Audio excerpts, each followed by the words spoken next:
সকালবেলা উঠে গরম গরম রুটি সাথে চাল এবং আটা দিয়ে রুটিটা আমি সবসময় বানাই। আমার হাজব্যান্ডও খুব বেশি পছন্দ করে, সেজন্য রুটি বানানো। দোয়া করবেন যেন আসলে আমার গন্তব্যস্থানে পৌঁছতে পারি। আমার মায়েরও একটা ইচ্ছা ছিল আসলে ছোটোবেলা থেকে, মানে আমি লয়ার হব। বৃষ্টি বলছে, বৃষ্টি দিয়ে বৃষ্টির গান গাইতে হয়, এখন গাইবো, আপনারা শুনতে রাখবেন। ও গো বৃষ্টি আমার চোখের পাতা চুইও না। আসসালামু আলাইকুম গাইস, কেমন আছেন? প্রচুর বৃষ্টি পড়তেছে, তো আজকে ছোট্ট ব্লগ শুরু করতেছি সকালবেলা ঘুম থেকে উঠে। যদি ব্লগটা ভালো লাগে আপনাদের কাছে তাহলে একটা লাইক করে দিবেন, আর চ্যানেলটা তো অবশ্যই সাবস্ক্রাইব করবেন, সেটা বলতে হবে না। তো সবার পাশে আছি ইনশাল্লাহ। কেউ যদি আমাকে সাবস্ক্রাইব করে দেয়, আমি ইনশাল্লাহ তার ঘরে গিয়ে সাবস্ক্রাইব করে আসবো, তার সব পরিবারের সদস্য হবো। এটা কিন্তু মুখে বলতে হয় না, কিন্তু গতকাল একটা ভিডিওতে বলেছিলাম সাবস্ক্রাইব করেছি, এত করে দিয়েছি, ডান লাইক এগুলো বলিয়ে না, এগুলো বললে স্প্যাম কমেন্ট হবে, তাহলে আপনাদেরকে চ্যানেলটা ডিএক্টিভ হয়ে যাবে। এত কষ্ট করার পরও যদি চ্যানেলটা ডিএক্টিভ হয় তাহলে কিছু করার নেই, অনেক কষ্ট হবেন, ঠিক আছে? তো প্রচুর বৃষ্টি হচ্ছে, দেখেন বাইরে প্রচুর বৃষ্টি, স্কুলও যায় নাই এই বৃষ্টির কারণে। দেখেন কত বৃষ্টি হচ্ছে, ঝুমঝুম বৃষ্টি, কত বৃষ্টি হচ্ছে। আমার সারা বেলা মেঘেলা আকাশ, বৃষ্টি তোমাকে ঘিরে। চমচম গান করতাম, কি চমচম গান, চমচম।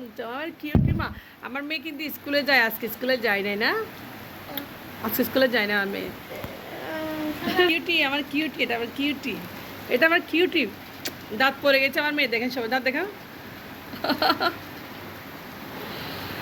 পোকলা দাঁত, পোকলা দাঁত, এটা পোকলা দাঁত। বৃষ্টি বলছে, বৃষ্টি দিয়ে বৃষ্টির গান গাইতে হয়। হৈমন্তী শুক্লা, যে মানে ভারতীয় গায়িকা হৈমন্তী শুক্লার একটা গান আছে, আমার কাছে খুব বেশি ভালো লাগে। তো গানটা আমি এখন গাইবো, আপনারা শুনতে রাখবেন।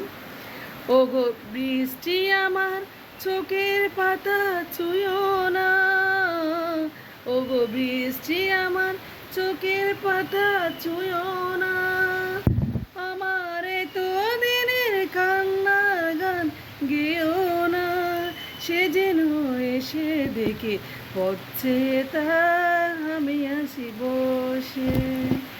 ও গো বৃষ্টি আমার চোখের পাতা চুইও না, আমার তো দিনের কান্নার গান গেও না, সে যেন এসে দেখে পড়ছে তার আছি আমি বসে। তো হৈমন্তী শুক্লার গানটা আমার কাছে খুব বেশি ভালো লাগে। তো গানটা কেমন লেগেছে অবশ্যই আপনারা কমেন্টস বক্সে জানাবেন। তো আপনার সাথে আসলে একটু মজা করি, মাঝে মধ্যে মজা না করলে আমাকে আপনারা মনে রাখবেন না, ভুলে যাবেন, সেই জন্য একটু মজা দিয়ে থাকি আর কি। সকালবেলা উঠে চালের গুঁড়া দিয়ে, এবং আমার হাজব্যান্ডের জন্য আজকে কী জানবো, আটা রুটি, আটা দিয়ে চালের গুঁড়ি দিয়ে রুটি বানাই, এটা রেগুলার। তো আমার হাজব্যান্ড আমাকে অনেক হেল্প করে, সেই রুটিগুলো খুব চেখে দেয়, আমি এদিকে রুটিটা বানিয়ে নিই, খুব ভালো লাগে। আমরা দুজনে আসলে একসাথে সকালে উঠে সকালের নাস্তাগুলো আর সকালে আমার হাজব্যান্ডের দুপুরে রান্নাগুলো আমরা করে নিই, তো খুব বেশি ভালো লাগে। তো হাজব্যান্ড আমাকে অনেক হেল্প করে। এদিকে দেখেন আমি রেডি করে নিয়েছি রুটি বানানোর জন্য, তো আটাগুলো মেখে নিয়েছি ভালোভাবে, এখন রুটিগুলো বেলে নেব। তো হাজব্যান্ড আসলে হেল্প না করলে সকালবেলা আমি পারতাম না, কারণ ও আমাকে অনেক হেল্প করে। তো সকালটা আমার সব কাজ, সকালে বাচ্চা স্কুলে যাওয়া, সকালে রান্নাবান্না, সকালে নাস্তা বানানো, সবই সকালে আমার। তো দেখেন আমি রুটিও বানিয়ে নিচ্ছি, চালের রুটি কার কার পছন্দ, আমরা তো খুব বেশি পছন্দ করি। আর আমরা প্রতিদিন সকালে এরকম চালের রুটি দিয়ে আমরা গরম গরম চা খাই, হয়তো বা ভাজি করি, নিয়মিত ভাজি করা হয় না, মাঝে মধ্যে ভাজি করি, কেউ বা ডিম দিয়ে খায়, এক একজন এক এক রকম করে খায়। তো চালের রুটিগুলো আমি এভাবে আস্তে আস্তে স্টেপ বাই স্টেপ সবগুলো বানিয়ে নেব। তো আপনাদের সাথে শেয়ার করতেছি আসলে সবগুলো আমাদের লাইফ স্টাইল কীভাবে চলে, সকালে আমরা এভাবে নাস্তা করি। আজকে আপনাদেরকে রুটি বানানো দেখাচ্ছে, আসলে এভাবে আমি রুটি বানাই। তো প্রত্যেক দিন আসলে রুটি বানাতে হয়, একদিনেও রুটি বন্ধ নেই। মাঝে মধ্যে পরোটাটা বানাই আমার ছেলের জন্য, আমরা আসলে পরোটা খুব কম খেতে পারি, কারণ গ্যাস্ট্রিক খাওয়া বলে ভয় লাগে। যাই হোক, এভাবে চালের রুটি বানিয়ে থাকি। আর চালের রুটি খুবই হেলদি একটা খাবার। দেখেন পাত্তা পাত্তা করে চালের রুটি বানিয়ে দিয়েছি খুব সুন্দর করে। সবগুলো চালের রুটি খুব ভেজে নেব, আমার হাজব্যান্ড চেখে নেবে, আমি এদিকে অন্য একটা কাজ করব। তো দেখে এদিকে রুটিগুলো পুরানো হয়ে আছে, আমার হাজব্যান্ড রুটিগুলো চেখে দিচ্ছে, আর আমি এদিকে রুটিগুলো চেখে নিচ্ছে। আমার হাজব্যান্ড এভাবে আমরা দুজন মিলেমিশে কাজ করে রুটি বানাই। দেখে রুটিগুলো কত সুন্দর হচ্ছে, ওগুলো চেখে নিচ্ছে আমার হাজব্যান্ড এদিকে। তো অফ ক্যামেরায় আমরা নাস্তাটাও করে নেব। দেখেন রুটিগুলো চেখা হয়ে গেছে, এদিকে অফ ক্যামেরায় নাস্তা করে নিয়েছি। বৃষ্টিবার শুরু হয়ে গেছে সকালে, বাচ্চারা স্কুলে যাওয়ার সময়, আমার হাজব্যান্ড অফিস যাওয়ার সময় বৃষ্টি শুরু হয়ে যায়। খুব দুঃখজনক ব্যাপার, বৃষ্টি পড়লে আসলে বাইরে বেরোনো যায় না, খুব কষ্ট লাগে, আসলে অনেক কষ্ট লাগে। যাই হোক, আজকে ছেলে মেয়েকে স্কুলেও পাঠায়নি আসলে এরকম বৃষ্টির কারণে। আমরা নাস্তাও করে নিয়েছি অফ ক্যামেরায়। তো এখন কাজ শুরু করবো। তো এই রুমটা গুছিয়ে নিয়েছি, দেখেন কত সুন্দর করে, একদম তেলা পোকার জ্বালা অতিষ্ঠ হয়ে গেছি। দেখেন রুম পরিষ্কার করে নিয়েছি। তো এখন কোথায় কোথায় থাকে আপনারা জানেন না যে তালা, দেখেন এখানে ডয়ার আছে একটা, খাইসা হচ্ছে কাঠের ডয়ার। তো ডয়ারটা তো আসলে তেলা পোকা নেই, দেখছি অনেক চেষ্টা করছি তেলা পোকা দাঁড়ানোর, কিন্তু পাই নাই। তো কিছু গুরুত্বপূর্ণ জিনিস ছিল, এগুলো একটু আমাদের সার্টিফিকেট, কিছু বই খাতা, এগুলো একটু গুছিয়ে রাখতেছি এই আর কি। রাখো রাখো, তোমার বাচ্চাদের ডকুমেন্টস, অনেক কিছু আসলে, সব কিছু আসলে মাঝে মধ্যে একটু পরিষ্কার করতে হয়, কারণ তেলাপোকা অনেক ডিস্টার্ব করে। এই যে যা হোক, তেলাপোকা পাই নাই, এটাই ভালো লাগতেছে, তেলাপোকা পাই নাই, ডয়ারে কোনো তেলাপোকা পাই নাই। দেখেন আজকে পরিষ্কার করতেছে আসলে ঘরটা ভালোভাবে। তো সময় পেলে মাঝে মাঝে পুরো সব কিছু ডয়ারটায় সব পরিষ্কার করি। আসলে ঘরে মানে তেলাপোকা হতো। আজকে স্কুলে পাঠাই নাই, কারণ অনেক বৃষ্টি পড়তে, আসলে কিছু করার নেই। তো সকালে বাচ্চাদের একটু পড়াইতে বসালাম, এখন একটু ওদের জন্য মুরগির মাংস রান্না করব। আজকে দুপুরে ডাল আছে। তো কেউ গুছানো করে রেখেছে, আমার মেয়েটা দেখেন সোফার কাবার টাবার সব এলো করে রেখেছে। তো ঘরটা গুছাতে অনেক কষ্ট, রেগুলার ঘর গুছাতে হয়। যা হোক, এই রুমটা আমি এখন গুছিয়ে নেব। যা হোক, এই ডিস্টার্ব কর, তোমরা পড়তে বসো। তো আমি রুমটা গুছিয়ে নিয়েছি, এখন দেখেন রুমটা গুছিয়ে নিয়েছি, খুব সুন্দর করে কাভারটা লাগিয়ে দিয়েছি, আর এগুলো কাভার লাগিয়ে দিয়েছি। তো প্রত্যেকদিন কাজ করতে তো হরর হয়ে যায় আসলে। এদিকে ওয়াশিং মেশিনে কিছু কাপড় দিয়েছি, দেখেন এদিকে ওয়াশিং মেশিনে কিছু কাপড় দিয়েছি। তো সবগুলো নিই।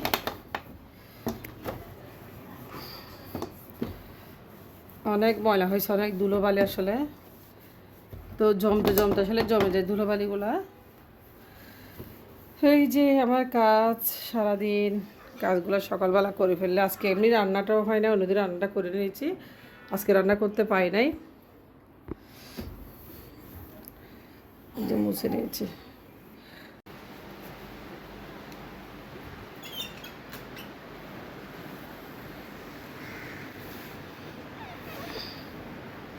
তো এদিকে আমি দেখেন রুমটাও পরিষ্কার করে নিয়েছি, এখন সব কাজ করা শেষে রুমটা পরিষ্কার হয়ে গেছে, দেখেন কত সুন্দর করে পরিষ্কার করে নিয়েছি।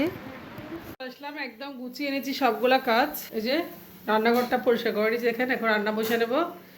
তো এদিকে মুরগির মাংসগুলো একটু ভেজে নেব বাচ্চাদের জন্য। তো তো গতকাল রাতে ডাল রয়েছে, এই জন্য বাচ্চাদের জন্য কয়েকটা মুরগির মাংস রান্না করে দেবো, একটু একটু করে হালকা বোনা করে। যাই হোক, আজকে অনেক কাজ করেছি আসলে, রান্না করার কোনো সুযোগ নেই। আমার হাজব্যান্ড সকালে ডাল আর ডিম দিয়ে দুপুরে লাঞ্চটা দিয়ে নিয়ে গেছে। তো সকালে রান্নাটা আজকে হয় নাই। এদিকে ঘর গুছাতে আমাকে রান্নাঘরটা পরিষ্কার করতে হয়েছে। তো কীভাবে 1 ঘন্টার মধ্যে আমি রান্নাঘর, বেডরুম সকল একদম কাজ সম্পন্ন করে মুরগির মাংস রান্না করে নিচ্ছি। বিশ্বাস করবেন, অনেক কষ্ট করেছি, অনেক জার্নি করেছি সকাল থেকে। যা হোক, এরকম মুরগি মাংসটা হয়ে গেলে আবার কাজ শেষ, এরপরে খাওয়া দাওয়া করে বাচ্চাদেরকে নিয়ে বসে যাবো। এই বাচ্চারা একটু লেখালেখি করবে, আর ম্যাডামও চলে আসবে বিকেলবেলা। আমার ছেলে মেয়ে 2টা টিচার আছে। তো একটা বাংলা টিচার, একটা আরবি টিচার, 2টা আছে। একটা ডিসিপ্লিনের মধ্যে পরিহিত আছে না, একটা বাচ্চার টিচারগুলো আছে, আসলে বাচ্চাদেরকেও সময় দিতে হয়। তো যা হোক, আসলে একদম সারাদিন খুব ব্যস্ত, অনেক ব্যস্ত রাখি। তো যা হোক, মাংসটা হয়ে গেছে, এখন আমার রান্নাটা হয়ে গেছে। খাওয়া দাওয়া করে বসলাম, এখন গোসল করলাম, ফ্রেশ হলাম, ঘর দুয়ার পরিষ্কার করলাম। তো এখন দেখেন ঘর দুয়ার অনেক পরিষ্কার করেছি। তো এখন নিজের জন্য কিছু ল এক্সামতে পাশ করে ফেলছি। তো ইন্টার্নি করার ইচ্ছা আছে ইনশাল্লাহ, সবাই দোয়া করবেন কিন্তু আমার জন্য। আমার জীবনে সব কিছু কিন্তু সবার সাথে শেয়ার করি, কারণ আমি যে চ্যানেলটা খুলেছি, ব্লগ চ্যানেল, এটা হচ্ছে আমার লাইফের লাইফের স্টাইল, যেগুলো আমার জীবনের সাথে জড়িত, সব কিছু আপনার সাথে শেয়ার করা হবে। তো কারণ আপনারা সবাই আমার বন্ধু, কারণ বন্ধুদেরকে সব কিছু শেয়ার করতে হয়। তাহলে তো একটু পড়তে বসি, বই হাতে দেখেন আমার হাজব্যান্ড আমাকে আসলে মানে অনেক অনুপ্রেরণা দিয়েছে পড়াশোনার ক্ষেত্রে। তো পড়াশোনা শুরু করব। তো এটা হচ্ছে ল অফ এভিডেন্স, এই বইটা পড়বো। একটা ডায়েরি দিয়েছে আমার হাজব্যান্ড, ডায়েরি আর বই। এটা হচ্ছে শাক কয়েন। তো পড়াশোনা শুরু করব, যেহেতু আমার হাজব্যান্ড আমাকে আসলে অনুপ্রেরণা জাগিয়েছে ল পড়ার জন্য। তো সবাই দোয়া করবেন যেন ভালো রেজাল্ট করতে পারি, আলহামদুলিল্লাহ। দোয়া করবেন যেন আসলে আমার গন্তব্যস্থানে পৌঁছতে পারি। আমার মায়েরও একটা ইচ্ছা ছিল আসলে ছোটোবেলা থেকে, মানে আমি লয়ার হব। আমি ইউনিভার্সিটি ভর্তি ঠিকই হয়েছিলাম, কিন্তু বিয়ের কারণে আমি সেটা পড়া কমপ্লিট করতে পারি নাই। যা হোক, ভাগ্যক্রমে হয় নাই। আল্লাহ যেটা চাইলে সেটা কখনো হয় না, এটা মেনে নিতে হয়। তো এখন আমি মোটামুটি ল পাসটা করেছি এই বয়সে এসে, একদম বাচ্চা কাচ্চা হওয়ার পরে। তো স্বপ্নটা যাতে পূরণ করতে পারি, সবাই একটু দোয়া করবেন। দোয়াই হচ্ছে সবার কাম্য, আর কিছুই না। আর মায়ের দোয়া থাকলে তো কিছুই কেউ করতে পারে না, বুঝছেন। তো হেটার্স থাকবে, হেটার্স থাকবে, হেটার্সকে পার করতে হবে, জয় করতে হবে। তো ভালো থাকবেন সবাই। আজকের ভিডিও একটু পর্যন্ত। আল্লাহ হাফেজ, আসসালামু আলাইকুম।